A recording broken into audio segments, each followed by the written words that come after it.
So to dive right in, your background is different than a lot of people that I interview. Your story is a little bit different. So can you share that? How did you get into digital health? Well, maybe about 25 years ago, I was a paramedic, and then suddenly, before year 2000, it came all this computer system to take care of people. And I have a lot of bad reaction towards computers because I was going to basically dedicate my life to take care of humans, not computers. Therefore, I went to complain to my director to say that I'm not working for computers, I'm working for people. In that occasion, I was invited to apply for the scholarship to do my PhD. Therefore, I did my PhD to prove how computers can basically provide obstacle for human care. However, I discovered through the process that actually computers can save people's life. And since then, I dedicate my professional life to provide intelligent technologies to ensure access to healthcare to poor people. So what was it that really changed your view of computers? What was it that you learned that you did such a complete turnaround? Basically, to the knowledge body, then basically show you that if you got an intelligent designer or an intelligent developer, you come up with intelligent technology. Therefore, I saw an opportunity for the only nurse in Australia to study artificial intelligence, to study a few uh, methods to save people's life rather than develop toys. I don't use gaming theory or anything. I just use science to save people's life with great technology. That makes sense. So that kind of brings up question when we're thinking about tech and what we do in tech. How do you look at the ethics of development and what we use computers for? Well, the ethics as the concept is within the value system of a human being. Therefore, Mhm. ethics means your value within yourself. Because I studied the human life since I was 17 years old as a paramedic, I understood very much the human behavior within an illness process, but also I dedicate myself for the last 30 years to see what is healthy for the person. And within the healthy environment, you see that ethical decisions are a key component to don't destroy human dignity. And that's why I dedicate myself now from the last 5 years after I finish a Master of Law about digital ethics, how these moral problems or morals opportunities provide us to have a better life within an ethical framework. And I use now technology to induce some of the environment within digital environments to don't harm especially vulnerable people. And jumping off of that, what do you think, what responsibilities do developers have when they're looking at creating new technology? How should they be thinking about this? Definitely, I think they do have a responsibility in every aspect of innovation. However, you cannot ask responsibility to some of the developers don't have exposure to human suffering. Mhm. Therefore, you have a lot of what I published about 20 years ago. You need to differentiate you developing a toy or you developing a tool. And Mhm. if you have that paradigm very clear, obviously, we have a lot of toys. We want to play with life as well. We want, however, when you're in a scientific and serious matter, you need to develop tools that save people's life rather than manipulate humans' life for your toys. Yeah. So, looking in that paradigm of the tools we can use in technology, what are the most exciting things you see happening in tech, either in your work or just in the world? What's the most exciting thing for you that's happening right now? For me, I use my example. Data science, as you know, give us a lot of methodology to predict some futures. For example, I was born in the 70s within a very, very extreme poverty environment. And when I was 18, everybody said that I was a girl and indigenous and poor.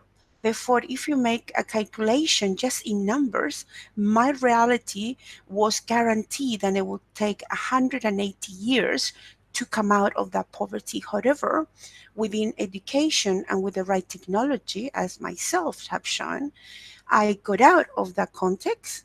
I come up another garden, and within 10 years, I was doing a PhD in the university number one of Australia. Yeah. Therefore, within a poor context, without technology, without an understanding that any human being got basically the values to develop their human brain, the human soul, to come out of that poverty, you can actually provide scientific evidence that you can accelerate that poverty development from a self dignified way to do it. Basically, now with persuasive technology, you can empower that person, and that's what I have demonstrated myself for the last 20 years now. I was a nurse within all the engineers, and everybody say, well, what is a nurse doing within engineers developing algorithm? However, I just joined the dots.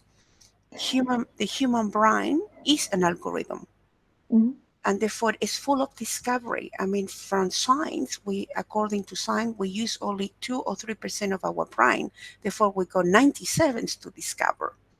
Imagine that. Imagine that way to love without hurting other people's feeling. Imagine Yeah. love, children who were born in very bad situations, as you know, around the world. We got children dying trying to cross one country to another to get water or to get food. Imagine the power we got with technology to have visibility of that human's indifference to suffering. Yeah. Which, just with that and with your differentiation between toys and tools, coming from an Indigenous background, coming from a poor background, coming from a nursing background, how has your different perspective changed how you look at your work? And what do you think you bring to the table that someone from a more traditional background might not? I think some occasions when you have traditional educational framework, when you look your reality from one dimension, definitely will limit your options to develop your own professional career. However, within technology research, we have discovered that human reality or people's reality can be viewed from a multidimensional view. Therefore, my opportunity of life, because I'm over 50, I just learned how to live with human suffering in the first instance because of my circumstances, my social determinant. However, within education pathway, I learned to capture the better tools for my decision making. Therefore, I Yeah. haven't changed myself really. I just been transforming my way of thinking and my way of living within education. That's why I believe in the traditional philosophical framework about educating yourself not for a certificate, but for the journey to sharing with other people innovation. And that's what my 5 degrees have given me through the process. Basically, I meet great people, nurses, doctors, social workers, but when I enter engineering or when I enter law, I learn other people's and doing fantastic job with their own paradigm, but I bring them together in a multidimensional manner in the digital environment. And that's why I speak Spanish, I speak English, and I speak slang, and I speak engineering, I speak law. Therefore, it's just learning new language, but I'm still the same person. Yeah. To pivot a little bit, your goal, you've said, is to be the first Indigenous Chilean president by 2030. Correct. Why is that goal important to you? What do you think is, I mean, yes, being a president is a big title, but why is that specific goal important to you? Well, it's based on my experience from the last 15 years, of which I've been working around the world. Basically, a lot of the journalists, as you interview me now, they ask me a lot of questions and ask me a very intimate reflection. And one of them, I remember probably about 10 years ago, then I saw in her eyes, then she have a lot of sadness. And suddenly she asked me, Carol, why are you doing this? And I'll go, well, to save people's life. And she said to me, why aren't you know the Chilean president then? And I say to her, and when I look her eyes and I say, why no? And her eyes just brighten up. And I saw the reaction of people. Therefore, when I see that, then my students, especially native students and native women in poor settings, when they ask me and they say, Carol, are you going to be a president? And I say, yes. And the eyes just brighten up. They say, wow, if she can do it, why cannot? Therefore, I got a lot of native girls now, they want to be president. Therefore, Hmm. if I'm not making it myself, I got millions of people that going to make it. Therefore, I Yeah. need to inspire people. I don't really look in the end. I'm really enjoying the process. Therefore, for the last basically 20 years, I've been declaring and decreting that I'm going to be the first Indigenous president. But if it's not personally myself, I'm going to be one of my students. That's fantastic. One last question. A lot of our viewers are going to be girls who are early on in their computing careers or thinking about being in computing. What advice would you give to someone who's just starting their career or even their educational journey? I think the most important thing of educating as such, to recognize that you're educating you for yourself. It's a life experience. And also, if you want to believe in speed, the speed of using computing is very fast. Therefore, I don't know if you can use as an example, but when you ride a bike, it's very different to ride a horse. A horse got a heart and is living, and the sense of freedom and living things you connect to an ecosystem. When Mm-hmm. you develop a computer system, you can create some feelings, but the difference is that you got the responsibility that this machine can provide some feelings for the human, but respecting a human dignity. What I'm trying to say then is one got a soul and the other one doesn't. And that's the difference. When you are in computer system, you bring in an experience and educating yourself. And for the first time in the human history, women's and computing got power. And that's why it's important that we get into computer system, that we can change political systems, and also the dignity towards us as female. Therefore, I've been using that for the last 10 years, and that's why I study law, because now I use technology to influence legal system. That way we don't live injustice without knowledge.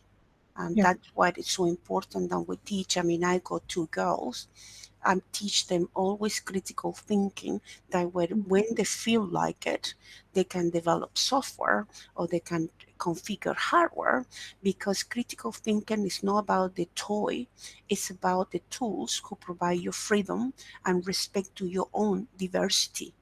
And today, the algorithm doesn't do that. They got too many prejudices. I mean, black people don't get recognized. Yeah. Children either. Therefore, we live in excluding living people because the developer hasn't have the ability to see the reality in multi-dimensional part.